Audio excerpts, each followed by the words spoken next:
Thanks, Sophie. You're watching South East Today. Our top story tonight, the former P&O worker accusing the government of going back on its promises over mass sackings at the company. This is really upsetting to working people. They're meant to be the Labour Party, the party of working people. We have analysis from our political team, including Michael Keown in Dover.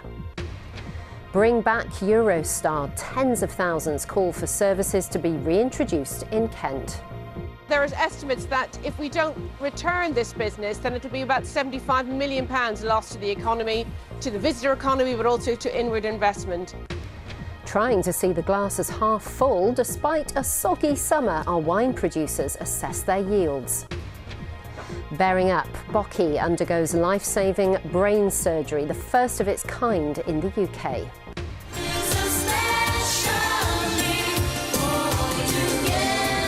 And especially for you, Jason Donovan goes back on tour celebrating a 35-year career.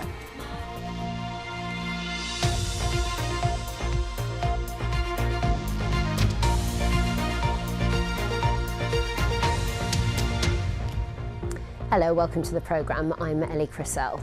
First tonight, a former P&O ferries worker has accused the government of going back on its promises over taking action after the company abruptly sacked nearly 800 employees in 2022. John Lansdowne is the only seafarer to speak publicly after refusing a payout in exchange for signing a non-disclosure agreement. As the government prepares to unveil measures to ban the practice of firing staff to rehire contractors on lower pay, Mr Lansdowne says he's worried that protection doesn't go far enough. Our political editor, Charlotte Wright, explains. The mass sacking of 786 seafarers. Therefore, I am sorry to inform you that this means your employment is terminated. This pre-recorded video message was how many P&O Ferries staff members found out they were losing their jobs, to be replaced by a cheaper crew from abroad. The move prompted outrage. Tomorrow, the government is expected to introduce legislation to Parliament to prevent it happening again. But one former seafarer is frustrated with the new Transport Secretary's handling of the issue so far. When Louise Haigh was in opposition, she said that the then Conservative government should suspend, then review any contracts that P&O Ferries owners, DP World, have with the government. Now, she's now in power. She's nearly had her hands on the levers of power for approximately 100 days. Why have these contracts with DP World not been suspended and reviewed? They're going back on their promises. In the lead up to the election, the Labour Party promised to strengthen rights at work for all workers, end the practice of firing staff and rehiring them on a lower wage, and bring in fair pay agreements to drive up pay and conditions for all workers. Friends of mine went on board in the morning to be told over a video link, you've all been sacked. It was devastating. It was bad for the community, it was bad for the country. And trouble is, it was bad for the workforce within this country, because fire and rehire is a disgraceful thing. We heard lots from the last government about what they were going to do about it, and no action at all. So, I would expect this government to follow through with the promises they've made for workers' rights, to ban fire and rehire. There is already a code of practice in place to discourage employers from firing staff and rehiring them, but the parent company of P&O Ferries got away with it by paying off the former employees. The government is expected to ban fire and rehire in law, but some experts say it might not stop the practice entirely. I'm really sceptical that it would stop. The bigger companies doing it. If you look at P&O Ferries, they were able to circumnavigate the laws around employment because they had the finances to do it. So I think if you have the money, you can circumnavigate the laws, and that's what's happened in the case of P&O Ferries anyway. P&O Ferries says it took tough but necessary action to save the business and 2,200 jobs. It says it welcomes any legislation that creates a level playing field among ferry operators. The government says it's committed to updating Britain's employment protections and will be bringing forward legislation soon to put an end to fire and rehire. Charlotte Wright, BBC South East Today. Well, our political reporter in Kent, Michael Keown, has spent today in Dover. Hello, Michael. The Transport Secretary has been there today. What did she say? So we understand that Louise Haigh spoke to seafarers and the union alike. She wanted to reassure them that Labour fully understood their concerns. You were hearing some of them with Charlotte Wright just there. And she wanted to make sure they understood that Labour over the next 24 hours will be putting before Parliament effectively a workers' rights bill, protecting things like seafarers' rights to a fair wage, but equally looking after employees for things such as maternity pay and sick pay, saying that Labour really wanted to look after employees within their first 100 days.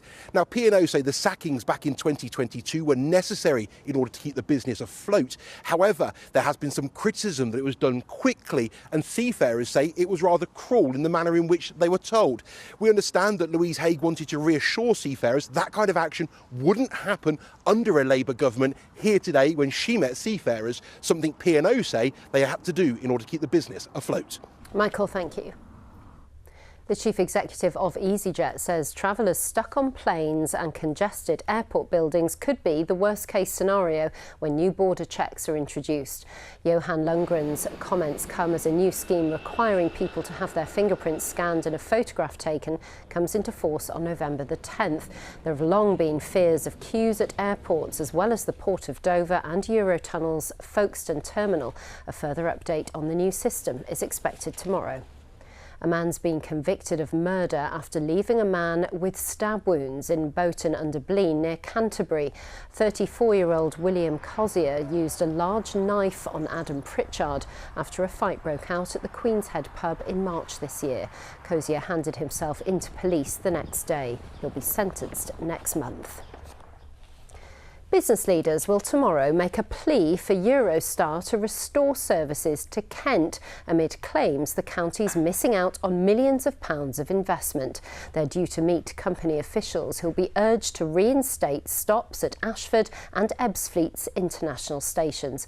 Currently, passengers travelling on Eurostar to France or Belgium have to go from St Pancras in London.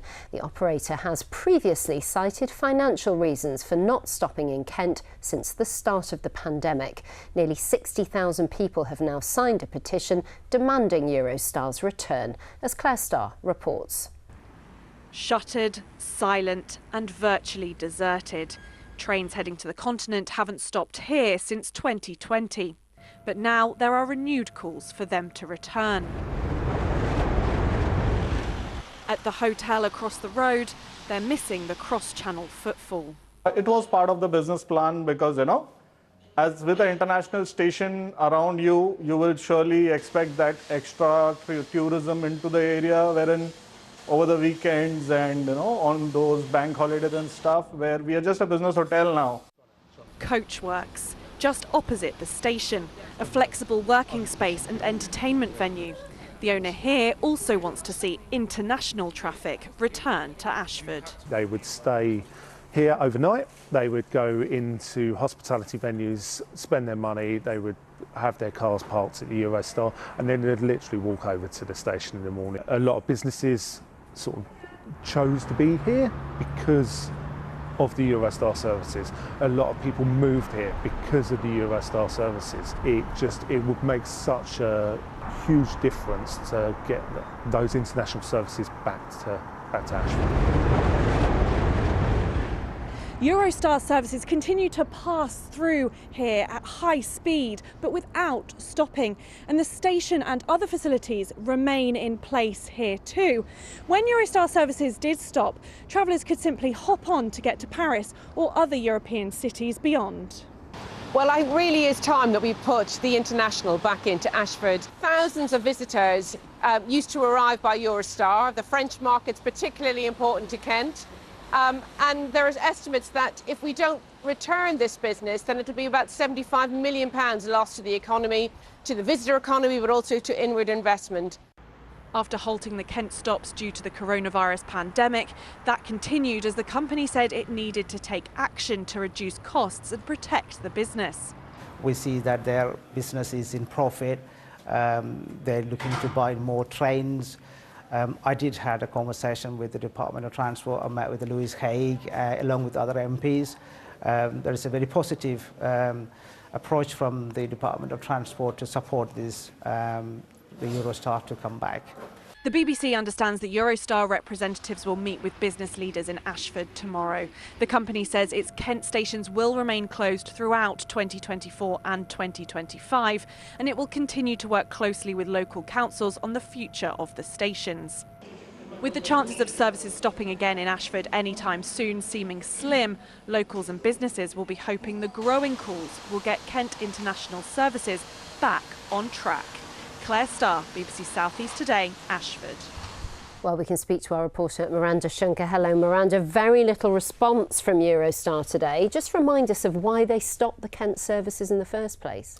Well, it was back in March 2020, actually, when Eurostar announced that it was cutting services to Ebbsfleet and Ashford international stations. Why? Well, COVID clearly played a part in that, the losses that were incurred by not being able to operate, but also the post-Brexit border checks. They added on a lot more time to processing those UK passengers' passports.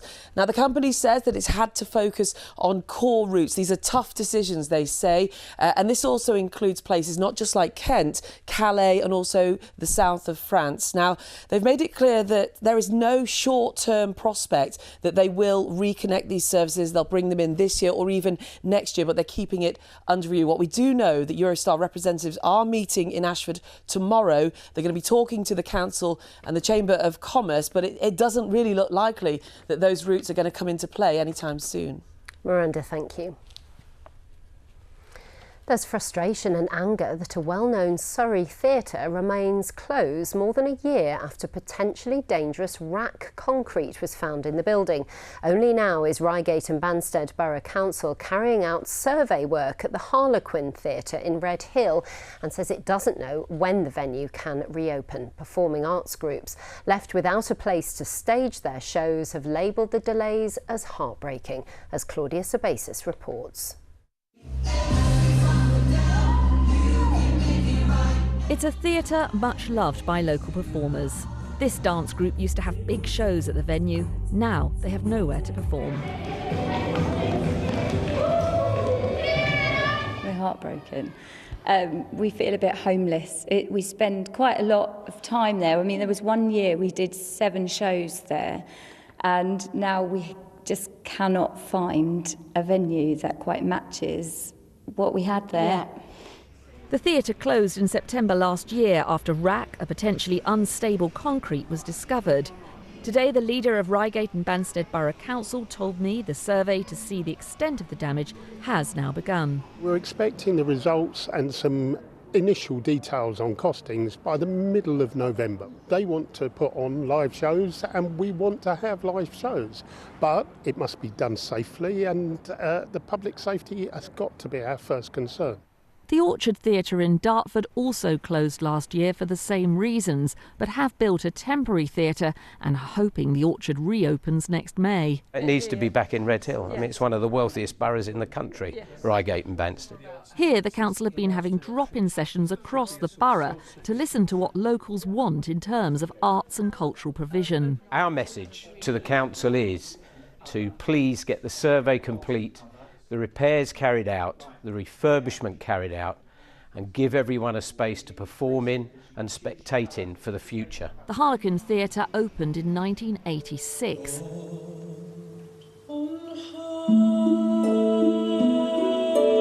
Tom Ball performed in several productions with East Surrey Performing Arts.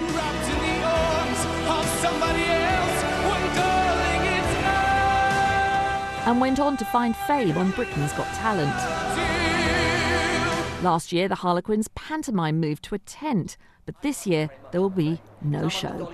It was an expensive solution for us, and it meant that the park wasn't available for some time while the grass regrew as well. The Harlequin to us was this fantastic community space, offering a professional performance space which we just cannot find nearby anymore.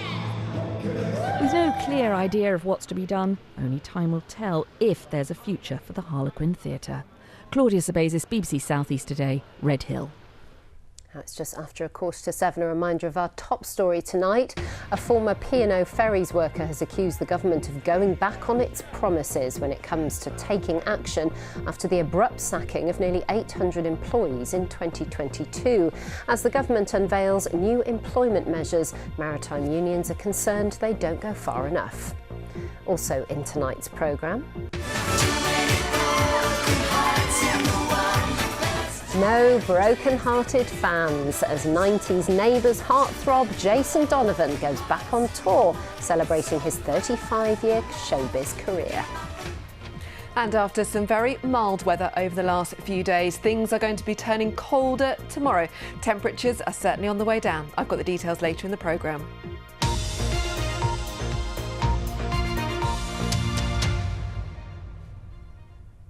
Now, the South East's wine producers are harvesting at the moment, and they're wondering whether their glasses will be half full or half empty. As France struggles to keep up with production after poor weather, the soggy start to the British summer means a nerve-wracking time for vineyards here too, as yields are hit everywhere by the changing climate. Chrissy Reedy has spent the day at vineyards in Sussex, which has the largest concentration of wine producers in the country.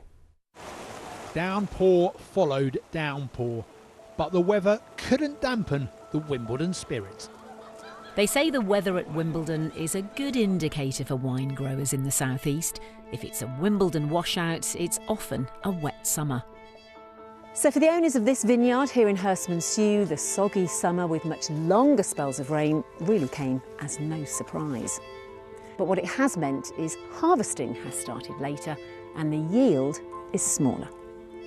It's made it very hard from a management point of view, so we've had to really micromanage every aspect of the vineyard this year, from the canopy to the fruit. The quality we've aimed to get as high quality as we can, and you know, picking today has been fantastic quality, so we're very happy with that. Inside the press, there's a bag with some juice channels. What's happening now is that bag is inflating, so putting pressure on the grapes, and the juice that's being extracted first at the soft pressure runs down the juice channels into the tray. We've got some light red fruits in there, a little bit of cranberry, a little bit of fresh raspberry. So we're really looking for those delicate aromatics as opposed to extracting for colour at this point, as it's for our sparkling. Compared with last year's bumper crop in Sussex, this year's been a mixed bag. Some vineyards have been hit worse than others, while some are not picking at all. When you're in our industry, you know you're going to have these problems, and you'll know you'll have good years and bad years. And in good years, you'll make more stock, so you can lay down more stock to help even out the issue in the poorer years. It's just farming at the end of the day, and you just know you have to manage that. So we're all quite used to that. So it's a little bit depressing, but it's not anything that we're not used to. And with the UK also seeing some of the highest tax duty on alcohol, wine growers here say they're keen for the upcoming budget to bring some light relief. We'd like to see a duty cut to bring us more in line with our European counterparts, who often don't have any duty on domestically produced sparkling wines. And we'd also like to see some more support from the government in the form of cellar door relief to encourage wine tourism. Wine tourism is a major part of the English wine industry, getting people down to see their local vineyards, buying their local wines. And so we really want some more support on that. Yields may be down, but with wine, it's all about the long game. What's harvested this year, you won't be drinking for another 4 years. Chrissy Reedy, BBC South East Today, Hurstmonceux. Now, you might remember the story of Bocky the bear, who suffers from seizures, and how he needed life-saving surgery in what a charity claimed would be the first operation of its kind here in the UK. Well, today, the 2-year-old had his operation after an MRI scan revealed a build-up of fluid on the brain. Our reporter Peter Whittlesey spent the day at Wildwood near Canterbury, waiting to hear how he's got on. This morning, the bear enclosure at Wildwood was turned into an operating theatre. The patient, Bocky, was sedated and carried in for pioneering surgery that's hoped will save his life. He has hydrocephalus, fluid on the brain, which made him have seizures.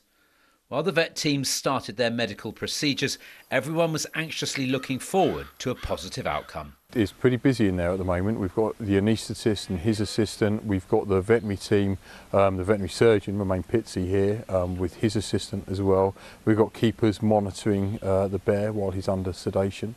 And obviously, about to start surgery. So it's quite busy. Bocky's on a table. And we obviously had to do quite a lot of work to shave and remove the fur from the areas that are going to be operated upon. So he looks very different, but he's very comfortable and very stable. This is Bocky at his handsome best, but it's been a journey to find out what's wrong with him. 1, 2, 3. Bocky was taken to Supervet Noel Fitzpatrick's for an MRI, not a simple procedure for a 23-stone brown bear. It was here his hydrocephalus was discovered, and then the only vet in the world to have carried out a similar operation, Romain Pizzi, offered his services to treat Bocky. So we've done a very big clip so that everywhere that we could need to make, even though they're very small incisions, we can't plan exactly where we're going to need to run the tube. So there's a very, very big shave, and we're just sterilising the skin now so that we can start. Because Romain was so busy undertaking an operation that was expected to take at least 3 hours, Mark explained what was happening to Bocky. We should have initiated the surgery. We should have installed this stent, which is this tube that passes subcutaneously through his underneath skin, and he'll be able to pass out any excess fluid. And then, of course, we've got post-operative monitoring where we'll be watching his behaviour and understanding how it's gone. In total, the operation took more than 5 hours, and this is the latest update. He's been great. Elliot's done an amazing job with anaesthesia. He's not reacted to us doing things inside his brain. It's just me, I've been a bit slower than I would have liked to today, and it's been a bit clunky, but so far everything's gone as well as we can on wishful from Bocky's side, so we just need to see now that we don't get an infection in the brain. Bocky's operation finished around 5:30 this evening. So far, the prognosis is good. Peter Whittlesey, BBC South East Today, Wildwood. Oh. Get well soon, Bocky.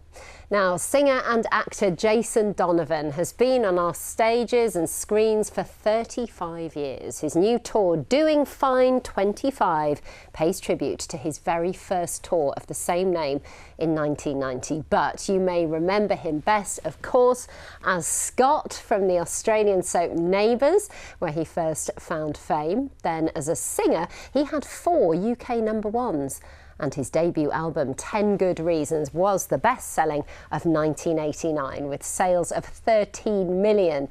Now, Jason's fans can relive some of his best-known hits as he comes to the southeast, including Canterbury and Worthing. Piers Hopkirk spoke to him as previously unseen footage from the original tour is revealed.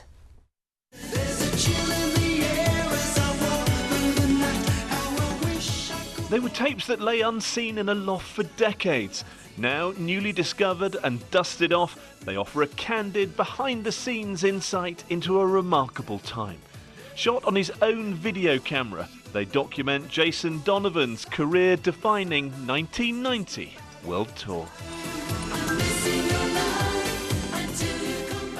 To see footage behind the scenes is almost more personal, more exciting, because it's stuff that I shot. No filters, you know. Everything was, you know, no bags under the eyes, no children, no bank accounts to worry about. You know, it was a pretty clear slate in those days. Newly out of Neighbours and with a succession of chart hits to his name, the footage stands as an archive of a time when Jason Mania was at its zenith. The zenith. I like that word. Zenith. Yeah. Yes. Can you still hear the screams to this day, Jason? Oh, it was a crazy time. You know, I don't believe in luck. I think you create your own luck in life. But timing is everything. And there was a bit of magic at that time happening for me.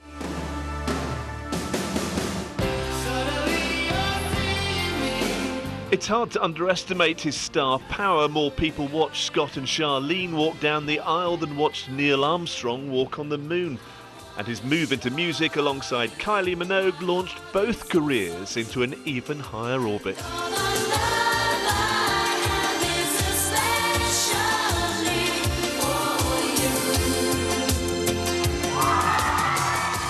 the term is, and I would say this to, you know, someone like Guy Pearce as well, how lucky are we, you know what I mean? The magic happened and you know, it changed our lives forever.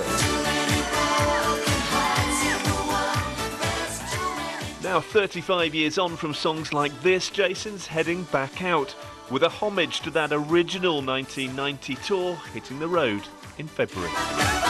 That audience, you know, are still following me today. It's wonderful. Music is enduring. I wore my coat with golden lining. From stage shows like Joseph to reaching the final of Strictly, he's not often out of the limelight. And now at 56, some say he's approaching a certain status. How comfortable are you when people describe you as a national treasure? Well, the phrase national treasure is lovely. I don't see myself as that. I certainly, my kids and my wife don't see me as a national treasure. They see me as a pain in the, you know, where, but I'll take it. So with these glimpses of the past rediscovered, memories have been rekindled for Jason Donovan, a snapshot of some 90s nostalgia. Piers Hopkirk, BBC South East Today. Definitely a national treasure. Now, flood warnings have been in place in parts of East Sussex today after heavy rainfall. These were the scenes in Hellingley earlier, as up to 30 millimetres of rain, an average month's rainfall, fell in some places in just a couple of hours. There are warnings the River Cuckmere may not return to normal levels until Friday. Well, let's go to Nina for all the very latest on the weather forecast. It's not Florida, obviously, No, but exactly. we're hoping no more rainfall. No, there may be a little bit, but the really heavy rain thankfully has gone. But the real change that we'll notice over the next couple of days is it being colder. Today we've seen temperatures with a bit of cloud and a bit of sunshine reaching around about 16 degrees. That's slightly above average for the time of year. But as we go through the next 24 hours, they're going to fall below average. So much colder air is on the way. So we'll lose the mild conditions of the last couple of days, and this Arctic air is going to be moving its way down from the north, so we could start Friday morning with a bit of a frost, but along with the cold air is also coming high pressure, so it's also going to be settled, dry and bright. As we go through the night tonight, the cloud is going to increase. There could be 1 or 2 very light showers and temperatures just about dipping down into single figures, around about 9 to 10 degrees first thing tomorrow morning. Plenty of cloud, it's grey and it's overcast. For tomorrow morning, we've got some patchy and some light rain mostly. There may just be 1 or 2 heavier downpours, but then as that clears away to the south of us, the afternoon will brighten things up with some sunshine. But these are our afternoon temperatures, sitting at just 11, maybe 12 degrees at best. And with the cold air, the clear skies and the light wind, that's where temperatures really start to fall. A frost potentially on Friday morning as those temperatures are hovering around about freezing. But whilst it's a cold start on Friday morning, it's also dry and it's bright and it stays sunny into the afternoon. Those temperatures continuing to be on the chilly side. On Friday, once again, top temperatures of just around about 12 degrees. Similar temperatures take us through the weekend. A little cloudier on Saturday and we might see a few showers overnight, but then high pressure building back in. So Sunday also cool, but it should be dry with some sunshine. So some changes on the way for our weather for the next few days. Nice to see some sunshine though, isn't it, Nina? Thank you very much for that. Well, that is it from me and from Nina and from everybody here. Miranda Shunker, though, is back with your late news update. Bye-bye for now.